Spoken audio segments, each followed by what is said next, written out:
এবং এটা স্পষ্টতই ছিল যে সরকারের যে নিবর্তনমূলক তৎপরতা আমাদের মতো গণতান্ত্রিক দলগুলোর উপরে ছিল, তারা যেভাবে ফ্যাসিস্ট কায়দায় জনগণের সমস্ত অধিকার হরণ করতে চেয়েছে,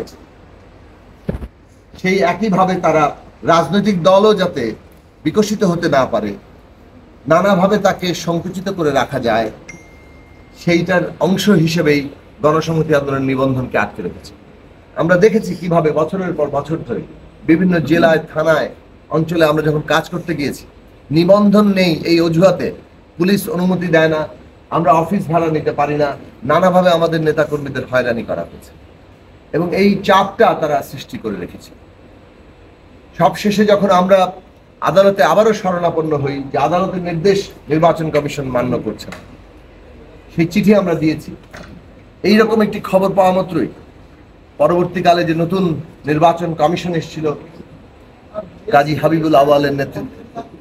সেই নির্বাচন কমিশনের আমরা দেখলাম যে তারা আমাদেরকে নিবন্ধন দেওয়ার আদেশ বাস্তবায়নের বদলে হাইকোর্টে চলে গেলেন, উচ্চ আদালতে চলে গেলেন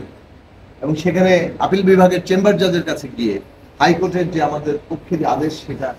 স্থগিত করার জন্য আবেদন করি।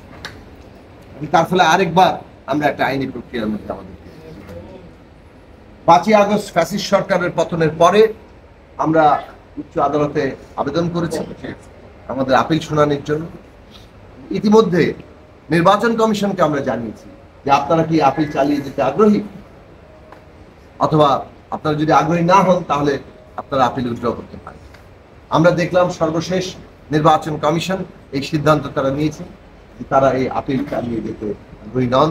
গণসংহতি আন্দোলনের উপর নিবর্তনমূলক কায়দায় যে এই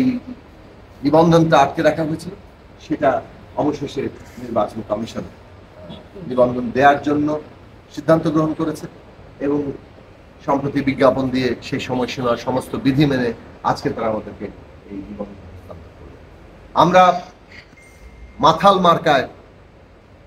আমাদের প্রতীক হিসেবে গ্রহণ করেছি। প্রতীক বিষয়েও আমাদের